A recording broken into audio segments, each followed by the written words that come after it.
ठीक है, मैं स्लाइड शेयर कर रही हूँ आप लोगों के साथ। ठीक है,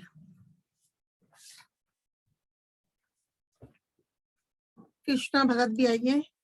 हाँ, कृष्ण गाम की है। सेल वॉल के बारे में कर रहे थे अपन, कोशिका भित्ति। ठीक है, तो अब देखना, डेनमार्क के प्रसिद्ध चिकित्सक क्रिश्चियन ग्राम ने अपनी प्रसिद्ध एवं सर्वग्राह्य अभिरंजन विधि स्टेरिंग मेथड द्वारा जीवाणुओं के दो समूहों में विभेदित किया। वह जीवाणु जो ग्राम के अभिरंजन से अभिरंजित कर देने व इसके बाद अल्कोहल से धोने पर भी अभिरंजित बने रहते हैं, इनको ग्राम धनात्मक या ग्राम ग्राही, ग्राम पॉजिटिव बैक्टीरिया कहते हैं। और वह जीवाणु जो उपरोक्त प्रक्रिया के परिणाम स्वरूप डीस्ट्रेन विरंजित हो जाते हैं, उनको ग्राम ऋणात्मक या ग्राम अग्राही, ग्राम नेगेटिव बैक्टीरिया कहा जाता है। तो ग्राम पॉजिटिव एवं ग्राम नेगेटिव जीवाणुओं की कोशिका भित्ति में अलग प्रकार की निम्न विशेषताएं पाई जाती है। पहले अपन बात करते हैं cell wall of gram positive bacteria, gram positive जीवाणुओं की कोशिका भित्ति। तो इनमें कोशिका भित्ति एक स्तरीय, सघन, समरूप एवं 20 से 30 माइक्रोन मोटाई वाली होती है। कोशिका भित्ति का हिस्सा कोशिका के कुल शुष्क भार का 20 से 40% होता है। इसमें पेप्टाइडोग्लाइकन की मात्रा बहुत अधिक, अर्थात कोशिका भित्ति के शुष्क भार का 50% या इससे भी अधिक होती है तथा यह 40 से अधिक परतों का बना होता है। और कुछ मात्रा में प्रोटीन एवं पॉलीसेकेराइड शर्कराएं भी पाई जाती हैं। कुछ ग्राम पॉजिटिव जीवाणुओं की कोशिका भित्ति में रिबिटॉल एवं ग्लिसरॉल द्वारा निर्मित एक ऋणात्मक आवेश युक्त नेगेटिवली चार्ज बहुलक पॉलीमर भी पाया जाता है। इसे टिकोइक अम्ल कहते हैं। तो अपन कह सकते हैं यह एक जल रागी हाइड्रोफिलिक पदार्थ है जिसका प्रमुख कार्य पॉजिटिवली चार्ज पदार्थों के आगमन को जीवाणु कोशिका में सुनिश्चित करना एवं फास्फोरस के संग्रहण में सहायता प्रदान करता है। तो टिकोइक एसिड की खोज बेडिली द्वारा की गई थी। अब बात करते हैं cell wall of gram negative bacteria, gram negative जीवाणुओं की कोशिका भित्ति। तो यहाँ जीवाणुओं में कोशिका भित्ति की संरचना जटिल होती है। इसमें पेप्टाइडोग्लाइकन की मात्रा बहुत कम होती है, 5 से 10% होती है तथा इसकी पतली परत के बाहर एक बाह्य झिल्ली पाई जाती है। पेप्टाइडोग्लाइकन की परत प्लाज्मा झिल्ली एवं बाह्य झिल्ली के बीच उपस्थित पेरिप्लाज्मिक स्पेस में स्थित होती है। तो ग्राम नेगेटिव जीवाणुओं में पेप्टाइडोग्लाइकन के स्थान पर बाह्य झिल्ली एक चयनात्मक अवरोधक सिलेक्टिव बैरियर का कार्य करती है एवं अवांछित पदार्थों के प्रवेश को अवरुद्ध करती है।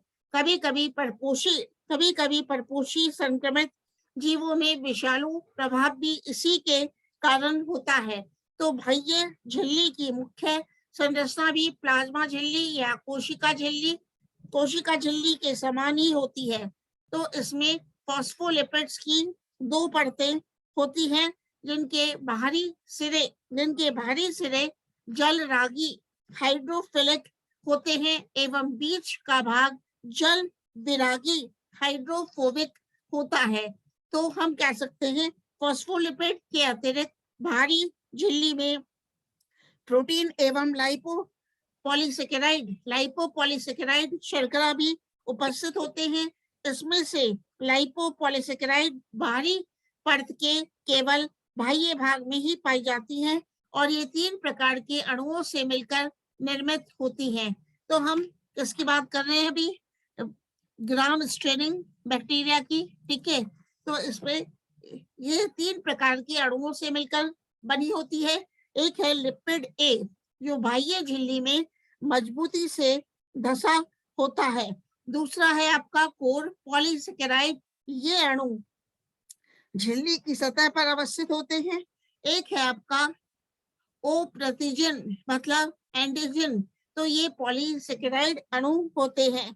ये पॉलीसेकेराइड अणु होते हैं जो कि झिल्ली की सतह से गुच्छों के रूप में बाहर की ओर निकलती संरचनाएं होती हैं। और अपन बात करते हैं ग्राम स्ट्रेनिंग मेथड, ग्राम अभिरंजन विधि। तो यह अभिरंजन प्रक्रिया क्रिस्टल वायलेट डाई के विलयन तथा आयोडीन सॉल्यूशन की सहायता से की जाती है।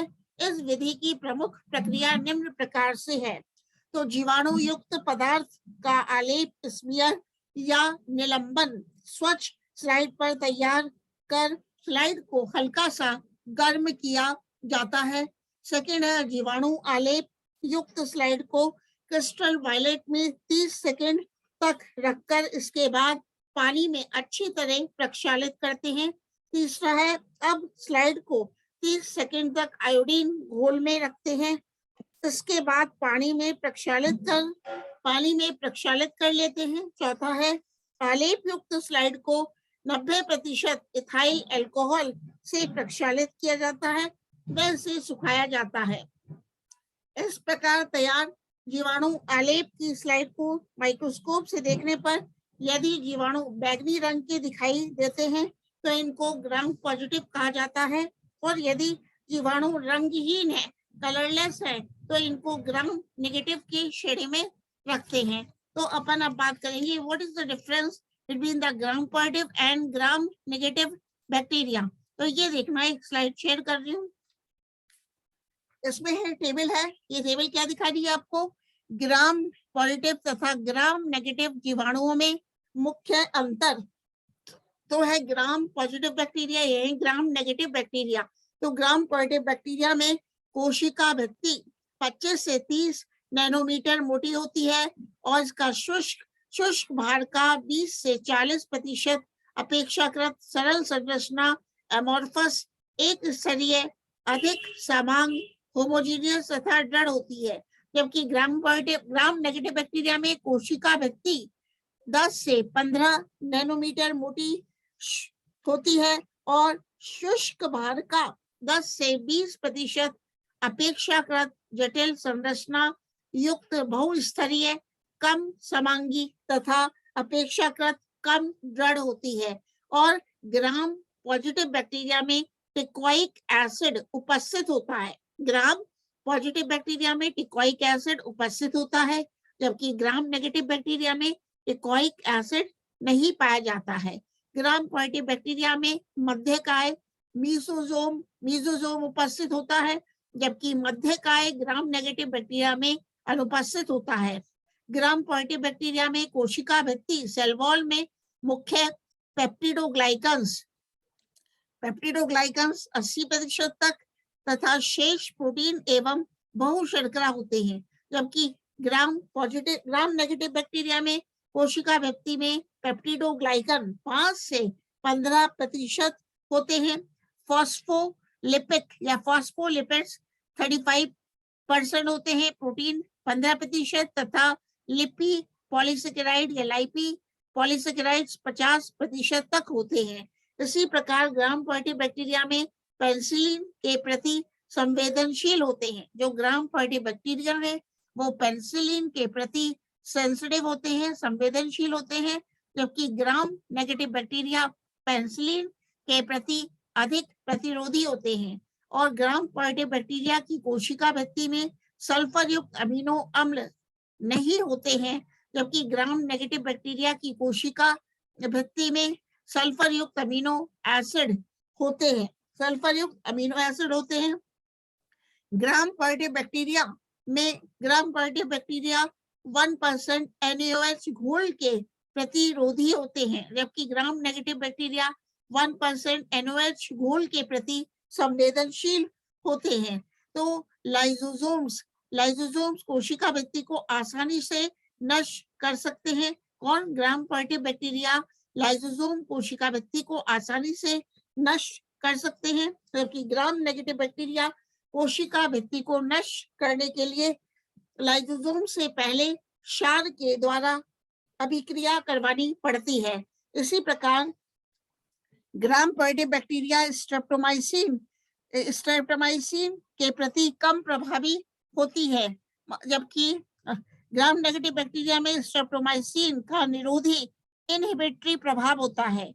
इसी प्रकार ग्राम पॉजिटिव बैक्टीरिया में आरएनए व डीएनए का अनुपात 8:1 होता है, जबकि ग्राम नेगेटिव बैक्टीरिया में आरएनए तथा डीएनए का अनुपात लगभग 1:1 होता है। इसी प्रकार ग्राम पॉजिटिव बैक्टीरिया में एक्सोटॉक्सिन बनते हैं, जबकि ग्राम नेगेटिव बैक्टीरिया में एंडोटॉक्सिन बनते हैं। इसी प्रकार ग्राम पॉजिटिव बैक्टीरिया में ट्राइफिनाइल मीथेन रंजक डाइज जैसे क्रिस्टल वायलेट का जीवाणु पर निरोधक प्रभाव होता है, जबकि ग्राम नेगेटिव बैक्टीरिया में जीवाणु पर इन रंजकों का कुछ विशेष प्रभाव नहीं होता है।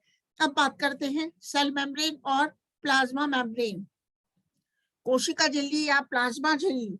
तो कोशिका झिल्ली जीवाणु कोशिका भित्ति के ठीक नीचे पाई जाती है एवं जीवाणु कोशिका को बाहरी पर्यावरण से पृथक करती है। इलेक्ट्रॉन माइक्रोस्कोप की सहायता से देखने पर अन्य द्विस्तरीय झिल्ली बाइलेयर्ड मेम्ब्रेन की भांति ही इसकी संरचना प्रदर्शित होती है, जिसमें दो सघन परतों के बीच एक पतली परत दिखाई पड़ती है।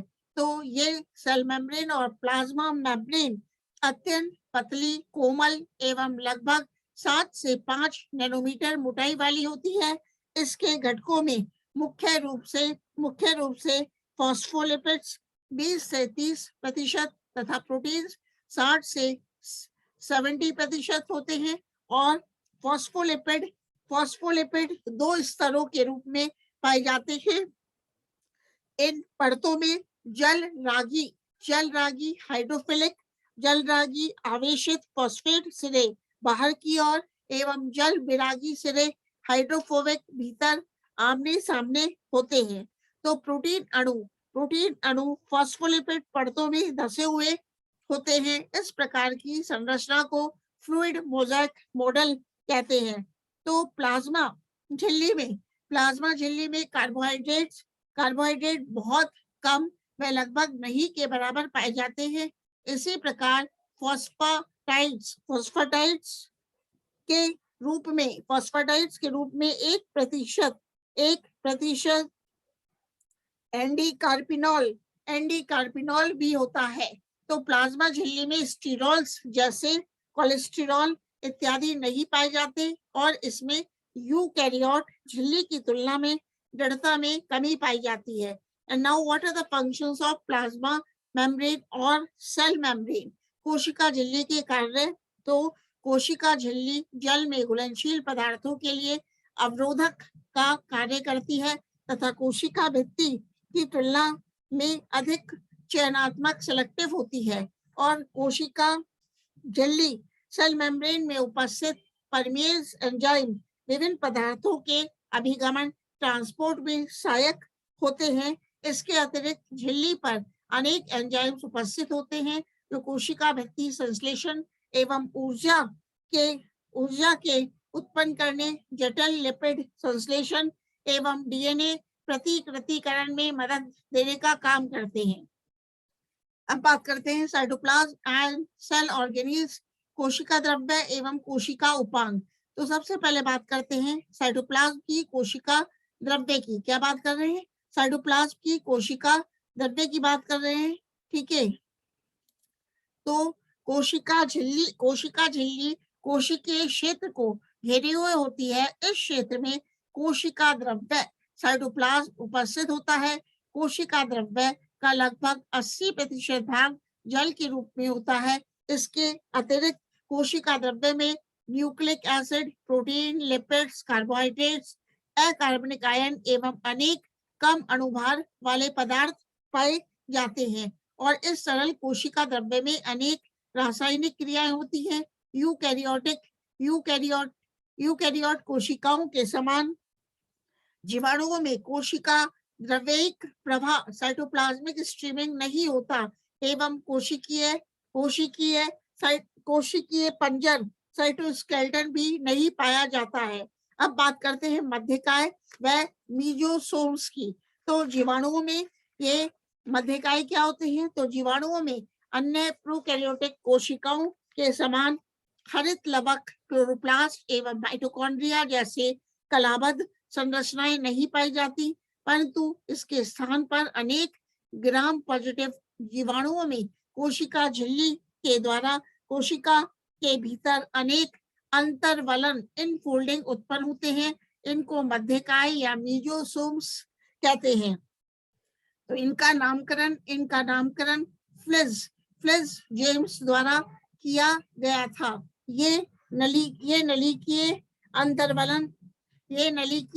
अंतर्वलन अर्थात मीजोसोम्स यदि कोशिका झिल्ली के पास उपस्थित हो तो इनको परिधीय मध्यकाय पेरिफेरल मीजोसोम्स कहते हैं। मतलब पेरिफेरल मीजोसोम्स किसे कहते हैं? यदि मीजोसोम्स जो कि नलिकीय अंतर्वलन है, ये नलिकीय अंतर्वलन अर्थात मीजोसोम्स यदि कोशिका झिल्ली के पास उपस्थित हो तो इनको परिधीय मीजोसोम्स कहते हैं, और यदि कोशिका में गहरे समाये हुए हो तो इनको केंद्रीय मध्यकाय सेंट्रल मीजोसोम्स कहते हैं। तो यदि कोशिका में गहरे समाये हुए हो तो इनको सेंट्रल मीजोसोम्स कहते हैं, और सेंट्रल मीजोसोम्स केंद्रकाय न्यूक्लियोइड के साथ संलग्न पाया जाता है तथा डीएनए प्रतिकृतिकरण एवं कोशिका विभाजन में सहायक होता है। तो मीजोसोम्स में पट्टिकाएं, प्लेट्स एवं पुटिकाएं वेसिकल्स निहित होती हैं। ये रेंडाणु बैसिलस जीवाणु में पाए जाते हैं। इनका लिपिड संगठन कोशिका झिल्ली के समान होता है, लेकिन प्रोटीन में भिन्नता पाई जाती है। अब परिधीय मीजोसोम्स को कुछ विशेष एंजाइम्स के स्राव के लिए उत्तरदायी माना जाता है, जैसे कि पेनिसिलिन को नष्ट करने के लिए पेनिसिलेज का स्राव। इसके अतिरिक्त सभी मीजोसोम संवहन तंत्र के लिए सतही क्षेत्र बढ़ाते हैं एवं पट निर्माण के द्वारा साइटोकाइनेसिस के लिए उत्तरदायी होते हैं। इसके अतिरिक्त प्रकाश भोजी फोटोट्रॉपिक जीवाणुओं में मध्यकाय में प्रकाश संश्लेषण होता है। क्या होता है? प्रकाश संश्लेषण होता है। तो अपन देखते हैं, ये है जीवाणु मीजोसोम की संरचना, ये आप देख रहे हो। ठीक है, अब बात करते हैं राइबोसोम्स।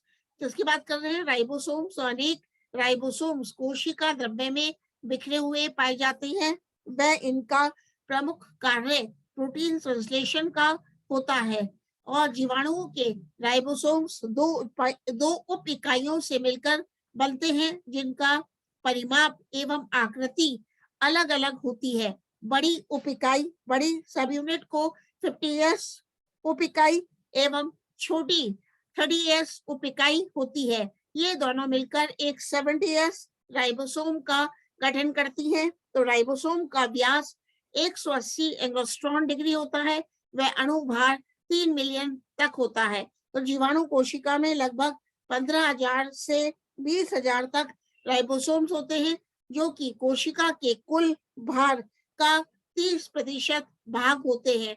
ये अंतः कोशिका कण है जो आरएनए एवं प्रोटीन के द्वारा निर्मित संरचनाएं होती है। तो जीवाणु कोशिका बैक्टीरियल सेल में लगभग 10 से 20% राइबोसोम स्वतंत्र तथा 80% पॉलीसोम्स के रूप में कोशिका द्रव्य में पाए जाते हैं। इनका 2/3 भाग आरएनए व 1/3 भाग प्रोटीन्स का बना होता है। तो जीवाणु ई कोलाई के राइबोसोम में 63% आरएनए एवं 37% प्रोटीन होते हैं, अर्थात आरएनए व प्रोटीन का अनुपात 2:1 होता है। इसी प्रकार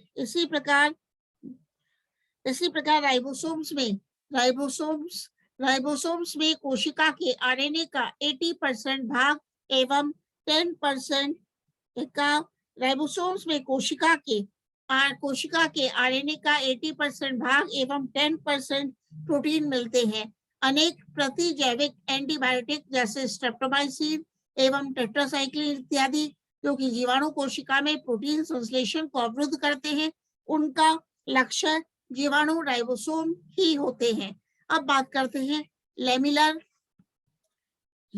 लैमेली और क्रोमेटोफोर पटलिकाएं या वर्ण की लवक।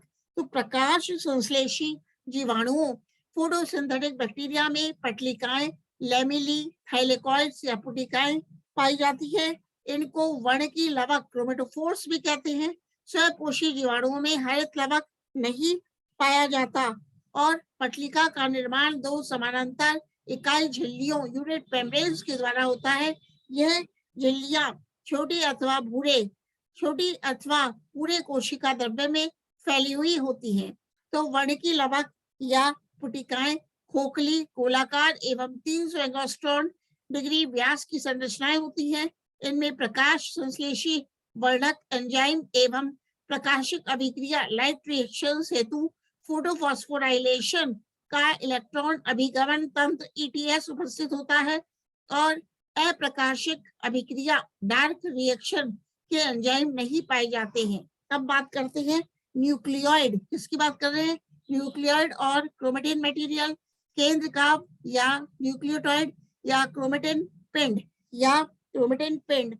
तो जीवाणुओं में भी अन्य प्रोकैरियोटिक कोशिकाओं की भांति केंद्रक का अभाव होता है, अतः यहाँ क्रोमेटिन पदार्थ झिल्ली द्वारा घिरा हुआ नहीं होता। यह केंद्रीय या क्रोमेटिन पदार्थ न्यूक्लियर और क्रोमेटिन मटेरियल जीवाणु कोशिका के बीच में उपस्थित होता है तथा कभी-कभी मीजोसोम से संलग्न पाया जाता है। इस क्रोमेटिन पदार्थ को केंद्र काभ न्यूक्लियोइड कहते हैं।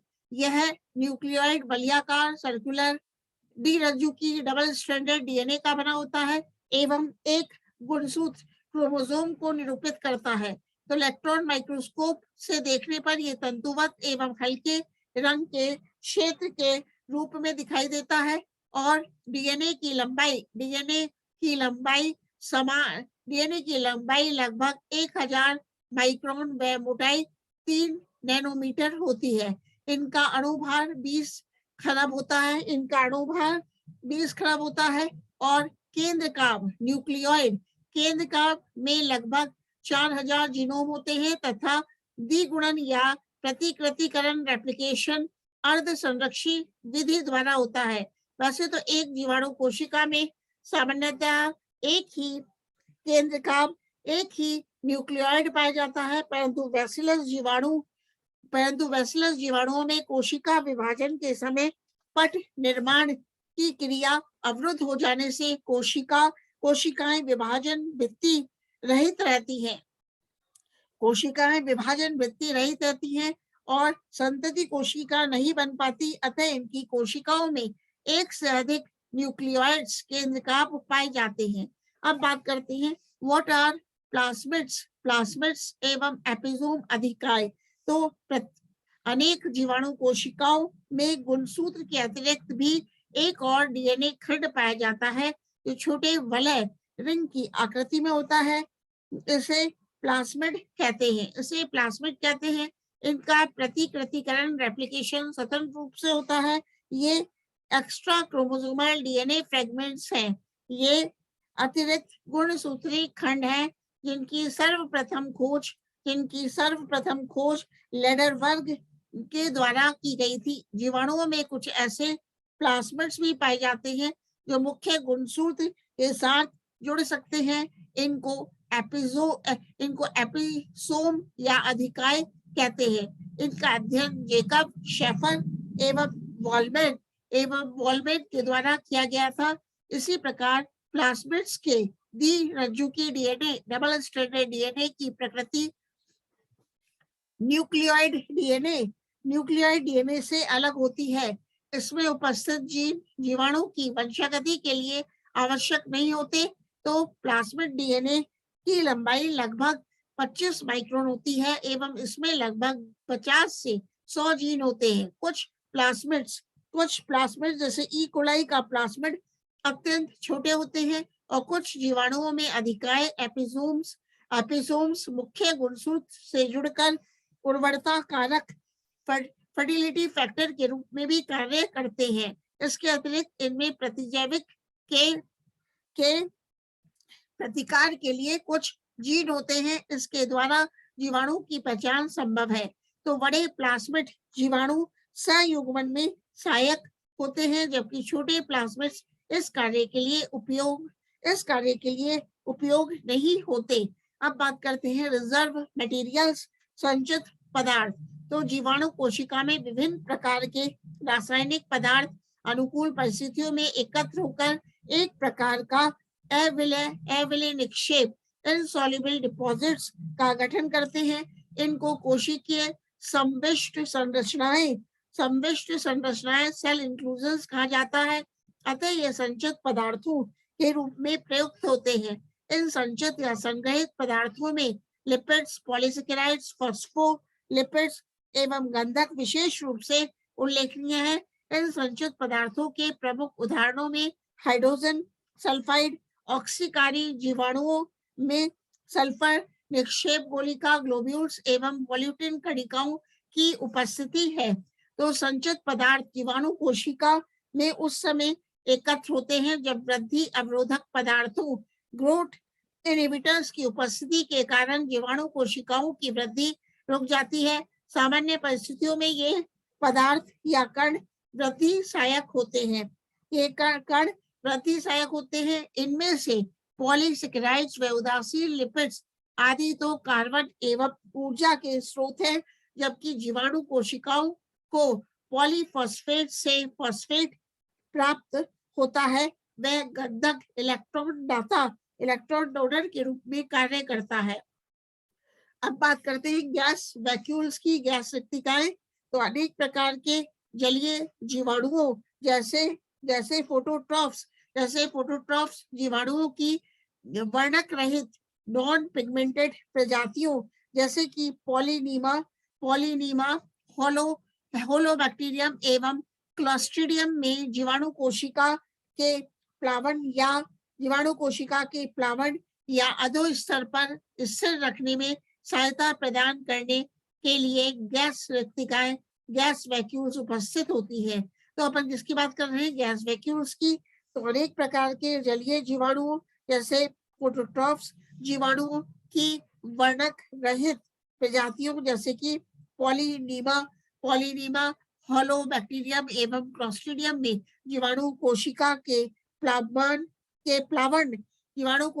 के प्लावन या अधोस्तर पर स्थिर रखने में सहायता प्रदान करने के लिए गैस वैक्यूल्स उपस्थित होती है और गैस रिक्तिका की भित्ति प्रोटीन युक्त होती है एवं ये तुर्को रूपी पुटिकाओं स्पिंडल शेप्ड वेसिकल्स द्वारा निर्मित होती है। इनका विन्यास समानांतर क्रम में होता है।